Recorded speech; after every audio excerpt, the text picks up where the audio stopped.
정말 저희가 찬양하였던 대로 우리의 두려움이 변하여서 기도가 되기를 원합니다. 전날의 한숨이 변하여서 우리의 또한 찬양이 되기를 원합니다.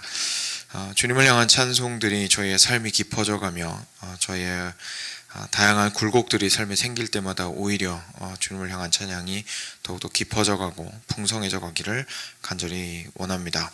하나님, 우리가 낮은 곳에 있을 때에 주의 은혜를 구하는 것이 찬양이 되게 하시고, 저희들이 형통할 때에 주님께 감사함을 잊지 아니하며 주께 영광을 돌리는 자들 될 수 있도록 하여 주시고, 어떠한 상황에서든지 주를 바라보는 법을 익히는 자들이 되도록 하여 주시옵소서. 주님, 요한일서 통하여서 계속해서 하나님 안에 거하는 자가 어떠한 모습인지를 살펴보고 있습니다. 주님, 오늘 말씀을 듣기 통하여서 동일한 은혜를 허락하여 주시고, 저희가 오늘도 주님 안에서 살아가는 자들로서 어떠한 모습으로, 어떠한 마음으로, 생각으로 어디에 눈을 고정시키고 살아가야 할지를 깨닫게 되는 귀한 시간 될 수 있도록 은혜 베풀어 주시옵소서. 감사하며 사랑하는 우리 주 예수 그리스도의 이름으로 기도드렸습니다. 아멘. 네, 오늘 요한일서 2장입니다.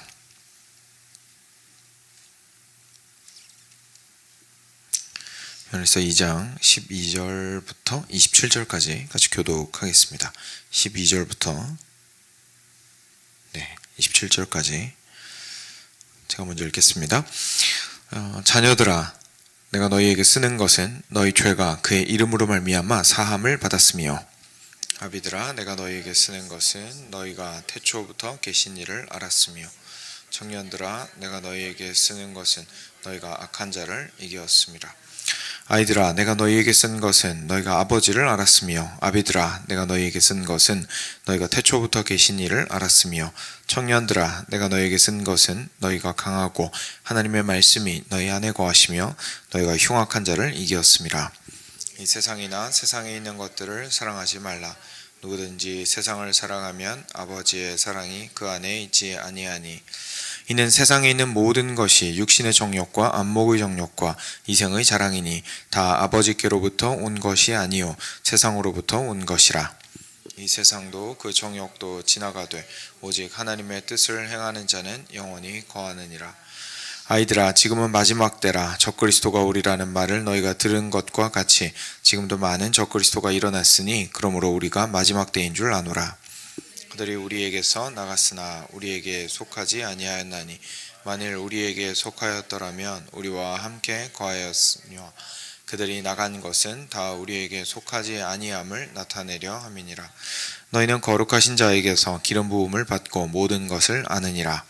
내가 너희에게 쓰는 것은 너희가 진리를 알지 못하기 때문이 아니라 알기 때문이요, 또 모든 거짓은 진리에서 나지 않기 때문이라. 거짓말하는 자가 누구냐? 예수께서 그리스도이심을 부인하는 자가 아니냐? 아버지와 아들을 부인하는 그가 적그리스도니, 아들을 부인하는 자에게는 또한 아버지가 없으되 아들을 시인하는 자에게는 아버지도 있느니라. 너희는 처음부터 들은 것을 너희 안에 거하게 하라. 처음부터 들은 것이 너희 안에 거하면 너희가 아들과 아버지 안에 거하리라. 그가 우리에게 약속하신 것은 이것이니 곧 영원한 생명이니라. 너희를 미혹하는 자들에 관하여 내가 이것을 너희에게 썼노라. 너희는 주께 받은 바 기름 부음이 너희 안에 거하나니 아무도 너희를 가르칠 필요가 없고 오직 그의 기름 부음이 모든 것을 너희에게 가르치며 또 참되고 거짓이 없으니 너희를 가르치신 그대로 주 안에 거하라. 아멘. 네, 좀 읽으시면서 느끼셨는지 모르겠는데, 어저께 말씀드린 대로 이렇게 요한일서는 좀 이렇게 뱅글뱅글 돌면서 설명한다고 제가 말씀을 드렸죠. 같은 내용이 좀 반복되는 것들 아마 눈치채셨으리라 생각을 합니다. 말씀 크게 두 부분으로 나뉘어지고 있는데요. 천천히 시간이 할애하는 대로 같이 함께 보도록 하겠습니다. 처음에 보시면 자녀들아 이제 이렇게 얘기하고요. 그 다음에 아비들아 이렇게 얘기하고, 그리고 청년들아 이렇게 얘기를 하고 있고, 그리고 한 번 더 반복합니다. 아이들아, 아비들아, 청년들아, 그러면서 좀 권면을 하고 있는데요. 요한이 자녀들에게, 그러니까 어린이들에게 이렇게 말합니다. 그러니까 여기 말하는 건 꼭 뭐 나이일 수도 있겠지만 꼭 나이라기보다 신앙적으로 이제 갓 예수님을 믿은 사람들, 그리고 좀 성숙하게 이제 믿어가고 있는 사람들, 그리고 좀 성숙하게 신앙생활에 연수가 오래된 사람들, 뭐 이렇게 생각해 볼 수도 있겠죠. 그래서 보시면 자녀들아, 그들에게 무슨 얘기를 하시냐면, 내가 너희에게 쓰는 것은 너희 죄가 그의 이름으로 말미암아 사함을 받았음이라 라고 이야기합니다. 그리고 14절에도 똑같이 아이들아, 내가 너희에게 쓴 것은 너희가 아버지를 알았으며, 이제 이렇게 이야기를 하는데요. 그래서 처음에 시작하는 단계에서는 그 죄사함을 받았고, 그리고 너희의 아버지가 하나님 아버지다라는 그 사실에 대해서 가장 기초적인 내용들에 대해서 강조를 하고 있습니다.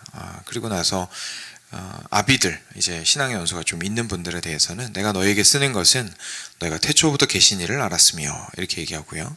14절에 한 번 더 반복할 때도 똑같이 토시 하나 안 틀리고, 아비들아, 내가 너에게 쓴 것은 너희가 태초부터 계신 이를 알았으며 라고 얘기를 하는데요. 이거는 아마 이제 저희는 대부분 신앙 연수가 좀 되셨으니까 공감을 하시리라 생각을 하는데, 이제 신앙을 계속해서 가지고 어릴 때 여기서 말한 대로 태초가 아니죠. 내가 죄사함을 받았다. 그리고 하나님이 나의 아버지시다. 라는 사실을 가지고 어릴 때부터 쭉 커오다 보면 이제 많은 이제 업다운이 있고 여러 가지 굴곡들을 경험을 하면서 신앙이 떨어질 때도 있고 주님을 올바르게 바라볼 때도 있고 하다가 이제는 좀 앞에 보이는 날보다 돌아볼 날이 좀 더 많아졌을 때, 그렇죠? 그래서 돌아볼 날이 좀 더 길어졌을 때, 지나온 길을 한번 쭉 보면 참 신기하게도 뭔가 굉장히 복잡한 인생을 걸어온 것 같은데, 그 결론이 어떻게 나냐면 창조주 하나님께서 나의 인생을 붙들고 계셨다. 결론이 그렇게 나는 것 같습니다. 그렇죠? 그래서 하나님께서 그 모든 시간 가운데 은혜로 나와 함께 하셨습니다. 라고 결론이 나는 것 같은데, 그걸 지금 말해주는 겁니다. 그래서 아비들아, 태초부터 계신 이를 여러분들이 알고 있습니다. 그러니까 시작부터 지금까지 인도해 오신 하나님을 여러분들 알고 있습니다. 이제 그 중간에 열심히 애쓰면서 살아가는 청년들이 있습니다. 청년들에게는 좀 특별한 말씀을 주시죠. 청년들아, 13절입니다. 내가 너희에게 쓰는 것은 너희가 악한 자를 이기었습니다. 왜 이렇게 얘기하실까요? 청년들은 대부분 아직 싸우는 중이잖아요. 정신이 없죠. 싸우는 중이라서. 열심히 싸우는 중입니다. 자식의 인생의 죄랑도 싸우는 중이고요. 인생 가운데서 어떻게든 좀 앞으로 나아가 보려고 헤쳐나가고 있는 중이고요. 그때 굉장히 중요한 것은 그리스도를 통하여서 이미 승리하였다라는 사실을 기억하는 거죠. 그러니까 청년들아, 기억해라. 지금 싸우느라 고생이 많은데 이미 이겼노라. 그러면서 그 다음에 한 번 더, 이번에는 반복 안 하고 조금 더 풍성하게 얘기를 해주시죠. 14절 마지막에 보시면, 청년들아, 내가 너희에게 쓴 것은 너희가 강하고 하나님의 말씀이 너희 안에 거하시며 너희가 흉악한 자를 이겼습니다. 여러분들 계속 인생을 살아가고 계시고 싸워나가고 계시고, 그러니까 우리가 청년의 나이는 아니라 할지라도 이제 그런 측면에서는 청년인데, 그러니까 싸우고 있다라는 측면에서는 아직 청년인데, 하나님께서 우리에게 말씀하시는 것은 너희가 거기에서 담대하고 강하거라. 하나님의 말씀이 너희 안에 거하신다. 그리고 너희가 흉악한 자에게 지고 있는 것이 아니라 이미 이겼다라는 사실을 계속해서 강조하시고 있다는 것을 저희가 보게 됩니다. 결국 우리가 신앙생활을 해 나가면서요, 다양한 단계들을 이제 거쳐 나가게 되지만 결국 각 단계에서 하나님 안에 거하는 자로서 그 은혜로서 계속 그 시간들을 지나간다라는 것. 앞을 바라보는 아이는 아이대로, 그리고 중간에 열심히 싸워나가야 되는 청년은 청년대로, 그리고 이제 돌이켜볼 날들이 더 길어진 아비들에게는 아비들대로 하나님께서 주시는 은혜와 그리고 그 안에서 주님만을 바라보면서 살아야 하는 것들에 대한 내용들이 분명히 좀 모양은 달라도 똑같이 있다는 것을 저희가 보게 되는 대목입니다. 앞서서 우리가 어제 말씀 통해서 보았던 것처럼요, 이런 모습들이 결국은 그 그리스도에게 속한 자들의 모습입니다. 그래서 계명을 지킨다라고 했을 때 우리가 이런 모든 모습들이 다 포함이 되는 거죠. 계명을 지킨다는 게 특별히 이렇게 써 있는 것들을 우리가 다 순종하면서 살아간다라는 의미라기보다는 결국은 하나님께서 우리에게 말씀하신 하나님을 사랑하고 이웃을 사랑하는 그 우리의 삶의 가장 밑바닥에 깔려있는 원리를 어떻게 표현하면서 살아갈 것인가에 대한 문제인데, 그것이 이제 이렇게 각 단계마다 저희들에게 다양한 모습으로 주님의 은혜 안에서 살아가도록 하신다는 것을 말씀해 주시고 있습니다. 그리고 반대편에서는 이제 역시나 어제 말씀 나왔던 대로 죄와 싸우는 이야기가 나오거든요. 그래서 15절부터 17절까지는 반대편에 죄와 싸우는 이야기가 나오게 됩니다. 15절 보시면 이 세상이나 세상에 있는 것들을 사랑하지 마십시오. 누구든지 세상을 사랑하면 아버지의 사랑이 그 안에 있지 않기 때문입니다. 지금 무슨 얘기하고 싶은 거냐면 예수님 안에 있는 사람은 그 사랑이 1번 사랑이 하나님을 향해 있잖아요. 그러니까 세상을 향한 사랑과는 양립할 수 없다는 이야기를 하고 있는 겁니다. 우리가 보통 하는 말로 양다리 걸칠 수 없다 라고 얘기를 하는 내용입니다.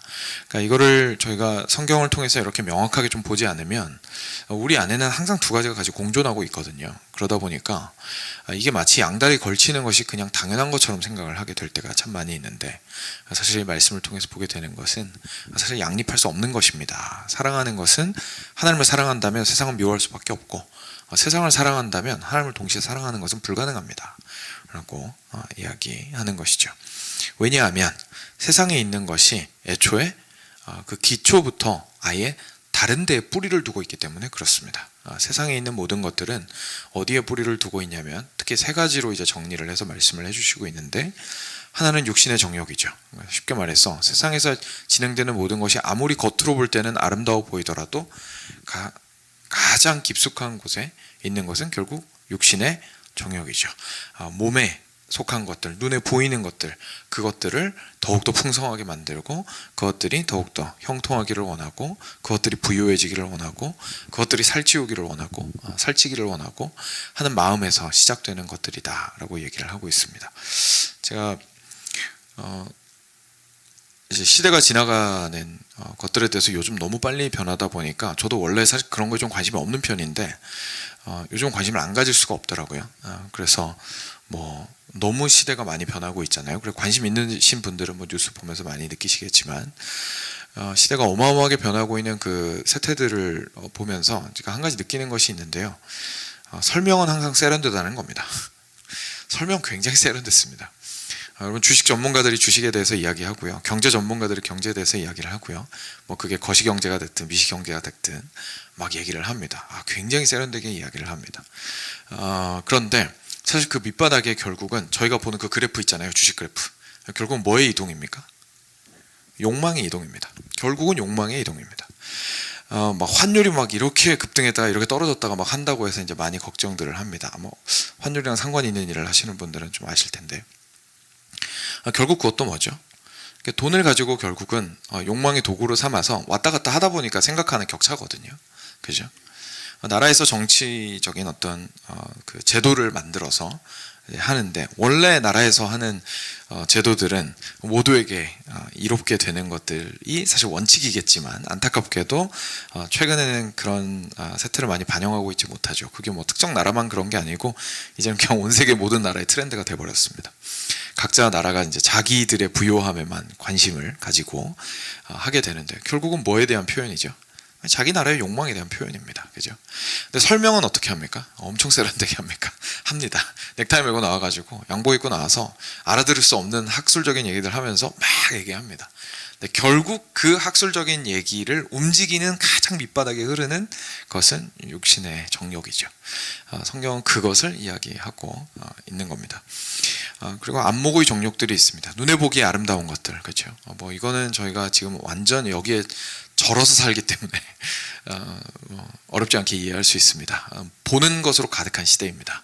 그래서 눈으로 보기에 아름답고 멋있고 세련되고 이런 것들에 의해서 저희가 좌지우지되고 디자인이 좋은 것, 그죠? 그 자체가 나쁘다는 것은 아니지만 삶의 방향 자체가 그쪽으로 향해 있다라는 거예요. 그래서 눈에 보기에 좋은 대로 행하고자 하는 안목의 정욕에 따라서 행하고요. 그리고 이생의 자랑도 당연하죠. 모든 것들을 내가 스스로 높아지고 내가 영광받는 쪽으로 모든 일들이 행해지는 것을 저희가 보게 됩니다. 그러니까 세상에서 사람들이 얘기해요. 기독교 신앙이랑 비교하면서 목사님 너무 그렇게 세상과 마치 이분법적인 그 느낌으로 이렇게 탁 잘라가지고 얘기하시면 어떡합니까? 이게 다 좋은 일을 하자고 하는 사람들도 되게 많습니다. 저는 인정합니다. 그죠? 제가 자주 하는 얘기입니다. 세상에도 좋은 게 많고요. 실제로 좋은 게 많습니다. 그러니까 뭐 노래들도 아름다운 노래들 얼마나 많습니까? 결국은 우리 인간의 삶을 돌이켜보면서 부르는 노래들이고, 그것이 뭐 얼마나 그렇게 나쁘겠습니까? 뭐 돈에 대해서도 정확하게 알아서 그것들을 잘 활용하기 위해서 배우고 그것들을 아는 것 너무 중요하고 소중할 겁니다. 사람들에게 자선을 베풀고 가난한 자들에게 다가가고 다 좋은 것들입니다. 그렇죠? 근데 성경이 말하는 것은 겉으로 보았을 때 그게 도덕적이냐 아니냐가 아닙니다. 좋을 수도 있습니다. 도덕적이라는 걸 부정하는 게 아닙니다. 근데 진짜 문제가 어디 있느냐라는 걸 항상 짚어내는 겁니다. 문제는 결국 그 맨 밑바닥에 무엇이 깔려 있냐는 거죠. 서툴더라도 겉으로 나오는 모습은 세련되지 않을 수 있더라도 우리 그리스도인은 그 마음의 중심은 누구를 향한 사랑에서요? 하나님을 향한 사랑에서, 그리고 이웃을 향한 사랑에서 서툴더라도 그 다음의 행동들을 하는 것이, 바깥에서 보여주는 선행이나 바깥에서 보여주는 도덕적 행동이나 바깥에서 보여주는 세련됨에 어쩌면 못 미칠 수 있을지라도 서툴더라도 그러한 목적에서부터 출발하여서 우리가 살아가는 것이 다른 것이지, 겉으로 보았을 때 세련된 거 자꾸 따라하려고 그러고 겉으로 보았을 때 도덕적인 모습을 자꾸 배우려고 하는데 포인트가 있는 것이 아니라는 것을 우리가 좀 기억할 필요가 있습니다. 그래서 결국 사도 요한은 우리한테 질문하는 겁니다. 여러분 마음의 중심에 무엇이 있습니까? 누구를 사랑함으로 살아가십니까? 오늘도 이 선택 저 선택 하시면서 살아가실 텐데 육신의 정욕과 안목의 정욕과 이생의 자랑이 선택의 기준이 되어서 선택하시렵니까? 왜냐하면 그것은 세상을 사랑하는 마음에서 선택하는 것이기 때문입니다. 그게 아니라 하나님을 사랑하는 마음에서, 그리고 이웃을 사랑하는 마음에서 선택하셔야 하지 않겠습니까? 라고 얘기하는 거죠. 그래서 17절에 이 세상도 그 정욕도 지나가되 오직 하나님의 뜻을 행하는 자는 영원히 거하게 됩니다. 라고 이야기하는 것이 오늘 말씀입니다. 오늘 아침에는 이 부분에 조금 그래도 포커스를 맞추고 집중을 해서 묵상을 하시면 좋을 것 같습니다. 이제 두 내용이 좀 많이 달라서요. 그래도 이제 뒷부분 내용도 좀 궁금해 하실 것 같아서 짧게만 설명을 드리고 저희가 기도 시간으로 들어가도록 하겠습니다. 18절부터 27절까지는요, 저희가 다 보진 않을 텐데, 일단 여기에 중요한 개념이 하나 나옵니다. 적그리스도라는 개념이죠. 근데 저희가 적그리스도라는 것을 너무 지나치게 이렇게 신비롭게 생각할 필요가 없습니다. 일단 여기에서 명확하게 얘기하는 것은 적그리스도가 복수로 나옵니다. 그러니까 이런 사람들이 많았다라는 얘기죠. 많았다라는 얘기인데, 이 사람들이 가지고 있는 특징이 있었는데 19절을 잠깐 보시면, 19절 보시면 그들이 우리에게서 나갔으나 우리에게 속하지 아니하였나니 이렇게 얘기합니다. 그러니까 무슨 말이냐면 우리가 소위 이야기하는 이제 이단이라고 생각을 하실 수 있겠죠. 우리랑 같이 있었다는 거예요. 우리 친구였어요 원래. 그러니까 무슨 말이냐면 그리스도인이었다는 겁니다. 그리스도인으로 보였다는 거죠. 그리스도인으로 보인 모습으로 우리와 함께하고 있었는데 우리와 함께하지 않고 나갔습니다. 이렇게 얘기를 하는 겁니다. 근데 여기서 좀 조심해야 될 부분이 있습니다. 왜냐하면 여기서 이제 저희가 우리한테 만일 우리에게 속하였더라면 우리와 함께 거하였으려니와 그들이 나간 것은 우리에게 속하지 아니함을 나타내려 함이니라. 이 말씀 보고 교회에서 나가면 적그리스도다 이제 이렇게 생각하면 좀 오해를 하는 거죠. 이제 그런 뜻이 아니고, 왜냐하면 이 당시에는 사실상 모든 기독교 교회가 하나라고 생각을 하시면 됩니다. 그러니까 여기서 말하는 우리와 함께하지 않고 나갔다라는 게 우리 교회 나갔다 이런 뜻이 아니고 기독교 신앙을 버리고 나갔다는 얘기죠. 네, 그래서 그렇게 기독교 신앙에 반하여서 원래 우리랑 같이 있다가 비슷한 모습은 여전히 유지하고는 있지만, 그죠? 비슷한 모습을 여전히 유지하고는 있지만 굉장히 이상한 소리 하면서 나갔다는 얘기입니다. 그럼 그 이상한 소리가 뭘까요? 그것에 대한 판단 기준도 우리한테 말씀해 주시고 있습니다. 22절 23절입니다. 거짓말하는 자가 누구냐? 예수께서 그리스도이심을 부인하는 자가 아니냐. 아버지와 아들을 부인하는 그가 적그리스도니 아들을 부인하는 자에게는 또한 아버지가 없으되 아들을 시인하는 자에게는 아버지도 있느니라. 무슨 말이냐면 나도 하나님 믿어 이렇게 얘기하면서 누구는 안 믿는 겁니까? 예수님 안 믿는 거예요. 네, 예수님 안 믿는 거예요. 예수님 말고 다른 길로도 하나님을 향해서 갈 수 있다고 얘기하는 거예요. 나는 직접 하나님한테 직통 계시 받을 수 있다고 얘기하고 굳이 예수님 통과하지 않아도 된다고 얘기하는 거예요. 나는 죄를 안 지을 수 있는 사람이다 뭐 이렇게 얘기하는 거죠. 그러면 누가 필요 없습니까? 죄 사함을 주신 예수님 필요 없잖아요. 내가 죄를 전혀 짓지 않으면서 완벽한 삶을 나 스스로 살아갈 수 있어 라고 얘기하는 건 결국 예수님 필요 없다고 얘기하는 거거든요. 그리고 저희가 주변에서 보는 이단들은 강력한 교주들이 있죠. 근데 그 교주들이 결국 하는 얘기가 뭡니까? 예수님도 중요한데 내가 있어 이렇게 얘기하는 거죠. 결국 교주들이 하는 얘기가 그겁니다. 그렇죠? 그러니까 여러분 세상을 바라보실 때요, 세상이나 그리고 그런 이단적인 가르침이나 이런 거 보실 때 항상 뭘 초점으로 보시면 되냐면 과연 예수님이 저기에서 얼마나 드러나는가, 이걸 좀 보시면 됩니다. 아무리 혹하셔도 예수님 이외에 누군가가 더 빛나고 있다면 그것은 잘못된 가르침입니다. 그것이 심지어 교회라는 이름을 하고 있다 하더라도, 안타깝게도, 그죠? 저도 뭐 기쁜 마음으로 이런 얘기를 하는 게 아니라 안타깝게도 뭐 교회라는 이름을 가지고 있다면 그 안에서 가장 빛나야 할 분은 예수님이신데, 만약에 그 교회 안에 그리스도가 아니라 다른 누군가가, 그게 누가 됐든 빛나고 있다면 그것은 뭔가 잘못된 겁니다. 뭔가 잘못된 겁니다. 그거에 대해서 가장 이제 핵심적으로 이야기를 해주시는 부분인 거죠. 그래서 저희가 적그리스도 막 이런 표현 들으면 막 두려워하고, 혹시 막 이렇게 가장한 착한 천사로 가장한 나쁜 천사여서 내가 알아보지도 못하고 그러면 어떡하지? 막 두려워하고 그러실 게 아니라, 마지막 부분에 나왔던 것처럼 여러분들 이미 다 알고 있습니다 라고 얘기를 하고 있죠. 그러니까 이게 여러분들이 지식이 풍부합니다 이렇게 얘기를 하는 게 아니고요, 여러분 마음에 성령이 계시기 때문에 이 얘기를 하는 거예요. 여러분 마음에 성령이 계시고 여러분들이 그리스도의 자녀라면 상대방이 그리스도를 가장 빛나게 하는 사람인지 정도는 알아볼 수 있다는 거죠. 그죠? 그러니까 우리가 그리스도 안에 있는 한 형제 자매로서 우리 안에서 앞서 우리가 함께 살펴본 것처럼 세상을 사랑하지 말고 우리 예수님만 사랑하면서 살아갑시다 라고 얘기를 하는 것이 결국 오늘 내용의 핵심이라고 생각을 하시면 되겠습니다. 그래서 사랑하는 여러분, 저희가 기도로 들어가기 전에요, 저희의 삶을 좀 살펴보았으면 좋겠습니다. 돌이켜보았으면 좋겠습니다. 우리가 이 땅 가운데서 살아가는 삶의 서는 우리도 결국 죄인들이기 때문에 우리의 마음의 중심을 항상 살펴볼 필요가 있습니다. 내가 그리스도인이 되었으면 내가 어떻게 세상을 살아가면서 살아가, 같이 함께 할 수 없다고 말씀하셨는데 이렇게 생각할 것이 아니고요, 이렇게 강하게 사도 요한이 얘기하는 것은 현실은 실제로 우리가 그 안에서 굉장히 이렇게 혼란스러워하면서 살아가기 때문에 명확하게 알려주시면서 스스로를 돌이켜보라고 이렇게 말씀해 주시는 것이죠. 그래서 과연 나는 세상을 사랑하여 육신의 정욕과 안목의 정욕과 이생의 자랑을 따라 살아가는 선택을 하지는 않았는가, 좀 돌이켜보시면 좋겠고요. 그리고 그 반대편에서는 나의 삶을 통하여, 우리 가족을 통하여, 그리고 우리 공동체 전체를 통하여 누가 가장 빛나야 합니까? 그리스도가 가장 빛나시도록 하는 삶을 살도록 해주십시오 라는 마음을 좀 한번 가지시면서 돌이켜보셨으면 좋겠습니다.